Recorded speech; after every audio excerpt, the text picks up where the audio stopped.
What is up, everybody? I am Get Flanked, and it is patch day in Valorant, and we kind of knew this was coming. They've been hinting at it a lot on some different forums, and now we have the exact patch notes of what's coming with patch 2.02.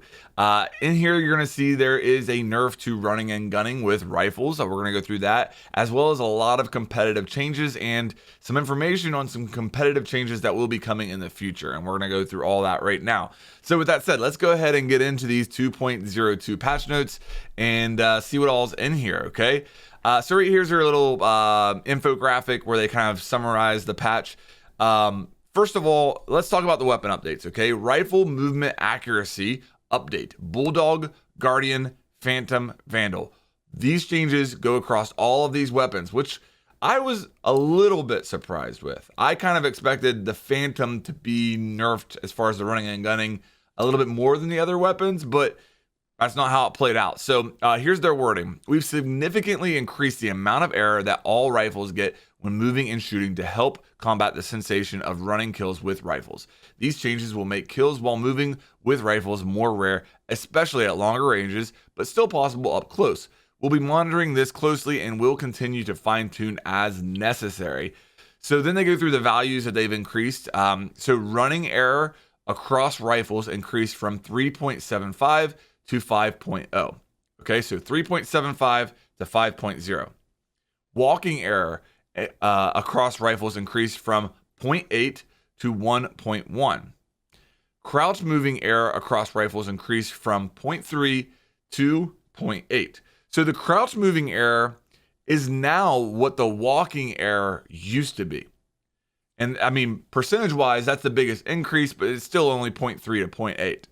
So yeah, I mean, those values are actually pretty large when you look at it. I mean, the running error, I mean, half of 5.0 would be 2.5, and it went from 3.7. So, yeah, I mean, that's a pretty big increase right there. I mean, we'll have to see how that actually feels in game. I know, obviously, you think you don't get as many running kills as you actually do, at least for me. A lot of times I think that I'm stopping while shooting, and then I go back and I'm looking at my footage, and there's a lot of kills where I do not stop and I'm still running. So we'll have to see how this plays out. I agree with this change. I do think that the running and gunning, especially with the Phantom, was a bit too easy. So I agree with them changing this. We'll just see how well the values that they decided to change it by, if that's, if they get in that kind of sweet spot now. So moving on to competitive updates, okay? And there's an editor's note here. It says, please read our full 2.02 competitive changes rundown, which also goes into what's next for episode 2. We'll go into that in just a second, okay? But let me go through the changes they list here. These are the changes that are actually coming with patch 2.02. They increase the effectiveness of rank rating conversions. Players will now converge to their matchmaking MMR faster, requiring less games to prove their rank. This will make it so players get to their rank they deserve in fewer matches. Their wording here, this will help everyone get to a leaderboard rank that best illustrates their skill more quickly. We wanted to be a little conservative launching the new rank system, but believe in some cases you were having to play too many games to reach your intended rank. By doubling the effectiveness of conversions, players on the extreme ends might see plus 40 ranked rating gains, pushing them to their proper rank faster. So the way that I read this is that you have the possibility of gaining more points per ranked game depending on how you do, and this is going to get you to your proper rank faster. Okay? Another thing here, players iron through diamond who perform exceptionally well in a match, weighed against their own average performance, will gain bonus rank rating. We want to reward players that pop off in a match performing above expectations. This will help highlight those matches where you outclassed your average performance. In turn, you will rank up just a little faster and be rewarded for games where you kill it. Remember, this is you doing better than your average, not you doing better than your teammates or opponents. Consider this another system that helps combat the Smurfs who do real well in game. They will now more quickly rank up so that their rank better reflects their skill, along with getting put into higher skilled matches. Interesting.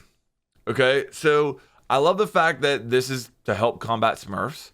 One thing, and maybe I missed it here, if I did, let me know in the comments, guys, but does this matter whether you win or lose? Is it just that you're going to get more points whether you win or lose, or is it like as long as you do well? That's a question that I would have.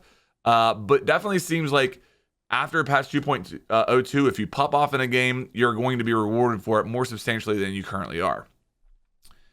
Change Diamond 3 to a pre-made size capped at 2 players. We need proving grounds before getting into Immortal, and this should prepare players for the leaderboard and create a 5-stack buffer before Immortal.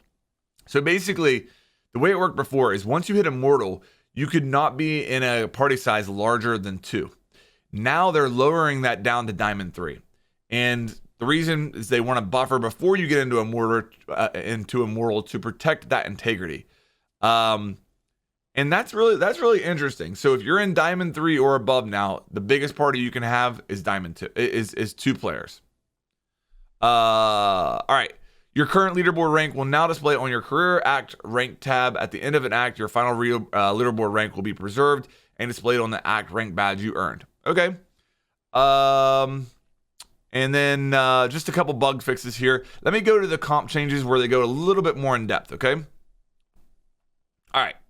So, they explain what they did in 2.01. Now, okay, patch 2.02 changes, the MMR convergence. I really already read that, but let me go through a couple things here. Okay,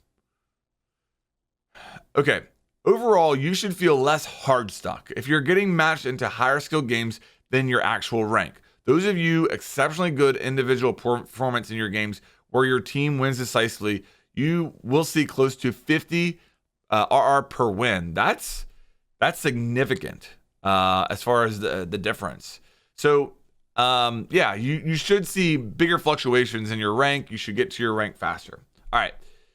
Then they explain the solo duo. We just talked about that. Performance bonus for Iron to Diamond. Exceptional match performance should be rewarded differently than average performance. Right now, the matchmaker has an idea of how well you should perform whenever it puts you in a match. When you go above that expectation, extra RR is your reward. This is to incentivize playing well, but get you to stop comparing yourself to your teammates. The goal of ranked is to maintain a healthy competitive queue where you all feel like you can challenge yourself to improve. As a secondary goal, this will help push Smurfs or players who have been significantly skill improvements to higher ranks quicker. Okay, here's some plans they have in the future. That what I just read is coming with 2.02. Here's the future. Patch 2.03 plans. Rewards based on the end of act leaderboard standings or highest rank achieved. They're going to issue rewards based on where you end. Penalties for in-game AFKing. Yeah, AFK teammates usually ruin a ranked match, as well as make you lose RR when you don't deserve it. The first step for us is penalizing ranked players who AFK in-game. Players who AFK in-game will lose additional RR, which can go above our maximum caps. This is the first step to help combat AFK players. We have more things in the works and hopefully can talk about them in later updates. Okay, I like it. Okay. One thing I'll read real quick, episode 2, act 2 plans. This is coming like next act. Act to act resets will be less punishing, making it easier for players to maintain rank from act to act, unlike episode soft resets. So basically between the acts, the reset will be less punishing. That's really what it comes down to. This is one thing I wanted to read right here. Targeted hiding of your rank, pregame and in-game. We've heard from many of you that you prefer rank not be shown during pregame and in-game because it can lead to an increased amount of unhealthy pressure from other players. For example, if you're the top player, others might expect you to play a certain way that might not align with your style or mood. Then you can have an off game and feel particularly bad about your performance. We plan to keep your rank along with other players on the end of game screen, so post-match you can see how you stacked up against other players. But we hope this change will allows you to focus more on picking the agent you want and playing in the way you think helps the team. All right. So in-game rank won't be shown until the after match. Makes sense. That's coming. Relaxed group restrictions at low ranks. Basically, the gist is here that at lower ranks, the skill gap where you'll be able to play with friends is going to be widened. That's the way that I read this. And that's really it, guys. So, Big nerfs coming to rifles as far as running accuracy. That's probably the biggest thing here. And then a lot of comp changes coming with patch 2.02 as well as in the future. So I'll have these patch notes linked in the description if you want to read through them yourself. They are there. Let me know what you guys think down below as far as the running accuracy, the comp changes. Do you agree with all this? I'm happy to see, anything that makes it harder on Smurfs. Overall, I think this patch is a win. If you guys enjoyed this video, please make sure that you like and subscribe, and I'll have more coming your way here soon.